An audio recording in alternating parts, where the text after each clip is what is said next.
Yo, what's good, YouTube? What's good? What's hood, man? Hey, man, Hood Center back in the motherfucking building, man. Listen, today I'm finna be talking about how to go on a successful two, man. You know what I'm saying? How to get the coochie at the end of the night. You and your bro, you on a nice little two, man. And yeah, man. So listen, I'm gonna be breaking this shit down from the molecular level all the way to the I don't fucking know. But anyway, listen, bro. Let's just hop straight into it, bro. So listen, when you go on a two, man, you gotta realize the dude that you going a two-man with can make or break the whole two-man. That shit can either fuck you up or it can help you, bro. So you need to go with a dude who is used to getting pussy, used to getting girls, used to dealing with girls. Like he's not like a weirdo. He's not gonna like sell you. And you know what I'm saying? He's not gonna sell you on a two-man just trying to get the girl. He's not gonna like try to slap box you or like try to talk crazy to you or be like, hey bro, didn't you borrow money from me? Hey, bro, don't you live with your parents? Like, he's not gonna say no dumb shit when y'all on the two, man. Like, bro, always hang out with dudes. And I've said this in my other videos, bro. Always hang out with dudes who are similar to you, similar interests, similar mindset, and isn't like you can't be a dude who, if you're good with girls, you can't be hanging out with dudes who aren't good with girls. Like, bro, they're gonna sell you out. They're gonna do some dumb shit in the hopes of getting girls because they just can't do it. They don't have a skill set. So you gotta properly vet whoever you bring on a two-man with. So that's number one. You gotta bring a good homeboy. You gotta have a good dude who's used to getting girls, knows the game. He's used to this shit. He's not gonna do no dumb shit. All right, that's number one. Now, hopefully, if you know what I'm saying, if your homeboy is cool enough, he might have a two-man for you. You might have the two-man sometimes. So it should be like a back and forth. Like, hopefully both of y'all have two-man opportunities that y'all can present to each other. You know what I'm saying? That's the ideal way. And bro, I got so many examples of two-mans that I went on with like different homeboys of mine, and they all went completely different, bro. Like, I don't even know where to start. Well, I'll save the examples for later, but let me just finish talking about the keys to a successful two-man.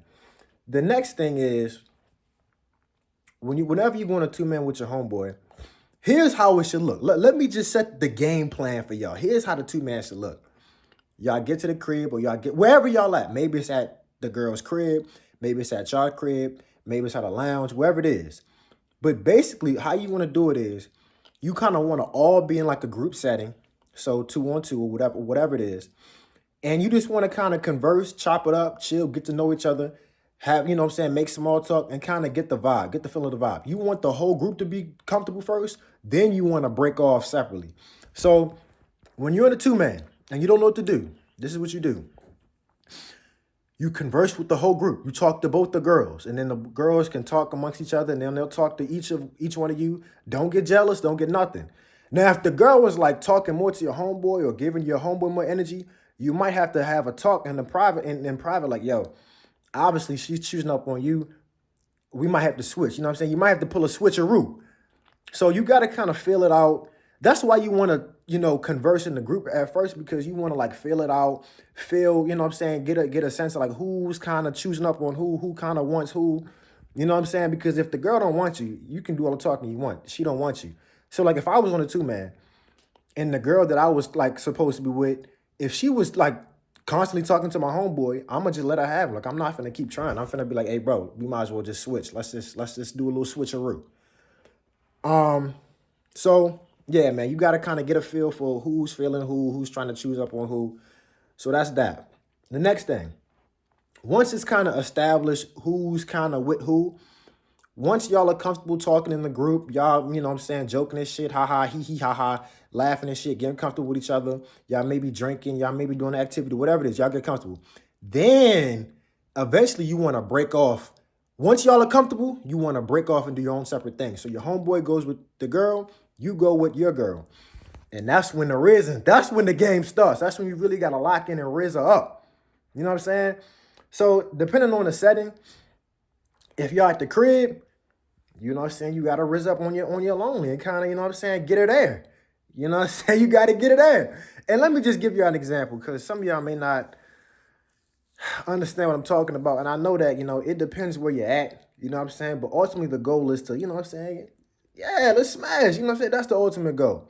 But if so, let me just break down, the differences between like because it really it makes a difference where you're at. So I remember like one two man I was with, it was at her crib. That was an easy crush because we were at that crib. They were on demon time. So how we did it was me and my homeboy, and then the girl he was trying to get with, and then she had a friend. So obviously he's going to get the girl that he came to see, and I'm going to get the friend. So we went over there, cool, chopped it up, kicked it. They had like these little card games like the drink or dare or some shit. We were drinking, playing, and that's another thing. You want to have like do an activity. You want to be doing an activity.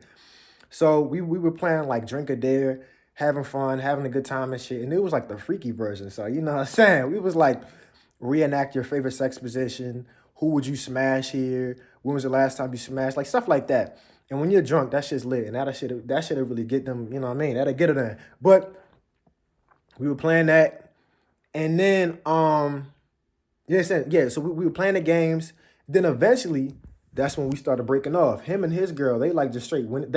I think they knew each other prior, but they just straight went into their room, and you already know what they was doing. They just got to it. But I had never met this chick. But again, this is where doing the back end work pays off dividends in the future. Throughout the whole night, we were getting to know each other, getting comfortable, and I was rising up, kind of, you know what I'm saying, slowly but slowly, getting more comfortable. Then with the games, like the reenacting of the sex position, when's the last time, you know what I'm saying? Slowly but surely, getting used to her, getting, you know what I'm saying, getting her more comfortable. And also, I'm working on my looks, improving. So, already, I was attractive to her, but then throughout the whole night, I was slowly but surely making her more comfortable and then rising her up. Easy. So, they left. They went into the room doing their own thing. You know what I'm saying? You already know what he doing. And so it was just me and her. And I'll never forget this shit. It was just me and her. So what we did was, I was like, yeah, we might as well just keep playing the game. You know what I'm saying? We might as well just keep playing the game. So I got the one card. I think I just looked through the whole deck, and I found like the most freakiest shit to do. And this was the reenact your favorite. Was this? Yeah, it was reenact your favorite sex position. And we were alone. So we reenacted, you know what I'm saying? I put in the doggy position, and she was with it. And bro, she was on go, bro. But I put in that position, and then you know what I'm saying? We both laughed about it and shit. Then I think the other card. Oh, this is what did it. The next card was I dare you to kiss for like, it was like 5 seconds or 10 seconds, something quick, right? It was like I dare you to kiss for like 10 seconds. That's what did it, and we were alone. So we did the dare. We were like, okay, yes, it's a dare. We might as well do it. We got to do it. It's a dare. We started kissing. Bruh, we went straight into it, bro. We was kissing. It was 10 seconds, and we was still kissing. Still kissing. Then eventually I just picked up, took her in the closet. We did our thing, bro. That's how you go in a successful two-man, my nigga. That's what you do. You got to have the whole shit planned out, my nigga. You got to be smooth throughout the whole way. And you got to be chipping away, trying to raise her up throughout the whole thing. Not too much, but just slowly but surely, just buttering her up. And then that way, when you make the move, it's smooth, it's seamless. You know what I'm saying? You don't want it to be awkward. She needs to be comfortable with you first. She needs to already be attracted to you. But again, just because she's attracted to you doesn't mean she's going to, you know what I'm saying, smash you on the first night. She's attracted to you. You're raising her up. You know what I'm saying? You're making her comfortable in the group setting. Then you break off. Do your own thing, raise her up on the side, then that's when it happens. Another example. I give y'all another example. It was this chick, and this chick actually dubbed me first. So let me just give y'all the pre-story. So it was this chick, right? I was at a college party. It was like a huge block. It was big as fuck. Like it was rappers there and shit. It was crazy. This is a huge college party on campus. I seen this girl. No, actually, my man's brought 3 girls with him, and one of them was tough. And I was like, "Yo, is this you?" He said, "Nah, bro, go ahead." I said, "Bet." Went up to her, introduced myself. She was thick as shit. I was like, "Damn." So talking my shit, And she was fucking with it at first. She was actually fucking with it. But then eventually she was like, all right, I gotta go. Me and my friends gotta go. I'll see you. I was like, damn. And I ain't get no contact. I ain't get no number, no Instagram, no nothing. So I was like, damn, like, I don't think she really liked me like that. Because if she liked me, she would have gave me her info. So it is what it is. I was like, damn, I guess that was a dub. That's an L. It is what it is. But then, bro, later, I don't know if it was like, oh, I don't even know if it was a week later, a couple days later, bro. I lie to y'all now. A couple days later, how did this? My man's invited me to. It wasn't really a two-man at first. Well, I guess it was. He was like, yo, me, my homegirls, we all trying to smoke. What's up? Come through. Actually, yeah, it was like a three-man. So he had three girls with him. These were the same group of girls that we saw at the college party. The same group of girls. And so my man's is one guy, he had a group of three girls. That was like his homegirls. And he was talking to one of the girls in the group. And I pressed another girl in the group. So he was like, yo, come over. And I was with another one of my homeboys. So it was perfect. It was 3-on-3. So me and my homeboy went over. Perfect situation. Perfect, what do you call it? I forget the word, but it was a perfect situation because it was 3-on-3. 3 girls, 3 boys. So came in that junk. You know what I mean? We were in his dorm. And we were like, yeah, we just gonna smoke, chop it up, kick it. And I seen the girl that I pressed before, and she was like smiling and shit. She didn't really say nothing, but she just started smiling and shit. And I just played it cool. We were just all talking in like the group setting. Like I say, it's important. You gotta play the group riz first. You gotta just chop it up with everybody, make sure everybody's comfortable, laugh, have a good time, you know what I'm saying? Whoop-de-whoop. We had a good time. Then we was like, yeah, we about to go smoke. So we went outside by like this bus stop shit. Then we started smoking. Then after that, we went and got some food for like one of like the cafeterias, like one of like the dining halls. Did that. Then then that's when we started breaking off. I'm telling you, bro, this is the layout. This is how you do it. So we were all hanging out throughout this whole night, having a good time, chopping it up. Like, bro, it was lit. Then eventually, my homeboy who invited us, who had the 3 homegirls, he separated with the girl from one of the girls that was in the group. He separated her, and I think they went in their room, probably smashed. I don't know, whatever the hell they did. They separated and they did their own thing. So it was just me, my homeboy, and the 2 other girls that were left in the group. So we were like, yeah, I guess we can just chill. They were like, yeah, I guess we can just chill in my room. I was like, oh shit. I was like, bet. So we all went back to her crib and we were just like watching the movie, chilling. And mind you, her dorm is small. So me and the girl that dubbed me at first, but now she fucking with me now. Now she fucking with me. Me and her were on her bed, like on top of her bed, like watching a movie. And then my homeboy and the girl that was for him, they were like kind of like on the floor, but they had like chairs and shit. So we were all watching the movie. This was the craziest shit ever, bro. Throughout the whole movie, I was like touching on her. She was touching on me. She was like putting her hands on my Johnson and shit. I was like, yo. And she had some, bro. She had the tig old bitties, tig old double D, like crazy. So, you know what I'm saying? She feeling all on my Johnson. I'm touching on them tigos, you know what I'm saying? It was crazy, bro. It was crazy. Mind you, my homeboy and the girl he's with is like right down there. And we quiet as hell. Like this, we quiet as hell. We just touching on each other and shit, chilling.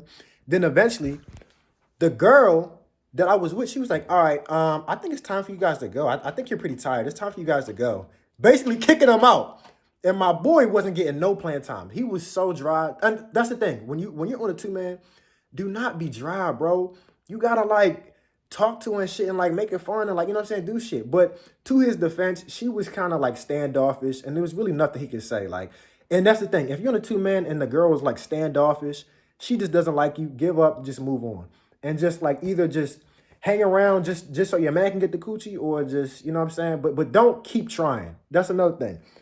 If the girl does not like you like that and she's being dry on a 2-man, don't sabotage the 2-man. Just be like, all right, whatever. Either leave or if your homeboy needs you, then stay and just kind of like just entertain and just kind of like just be there. You know what I'm saying? That's what a good homeboy would do in a 2-man, bro. So like if the chick that I came to see, if she wasn't really fucking with me, but the girl that was for my homeboy, if she was fucking with him, I would just be there for support for my mans. But I wouldn't keep trying to risk the girl up because obviously she doesn't like me. It is what it is. But anyway, so yeah, she kicked them out. You already know what we did. We went crazy. Oh man, we went crazy. But yeah, he ain't getting no pussy. I was dying, bro. He ain't getting nothing. But hey, man, that goes to show you, man, what a successful two-man looks like. Don't do what my homeboy did. Don't keep trying, or, you know what I'm saying? Like, if a girl don't like you, then it is what it is. But that's why it's important to do the back-end work. What I mean by the back-end work, focusing on your looks, improving your looks. You know what I'm saying? That's really all it is to it, bro. Improving your looks, becoming better shape, and increase your sexual market value. So that way, the less work you got to do. See, when you work out and you're constantly improving yourself, the less work you got to do on a two-man. You know what I'm saying? And yeah, man. Hope y'all like this video. Like, comment, subscribe. I'll see y'all the boys in the next one, man. Peace.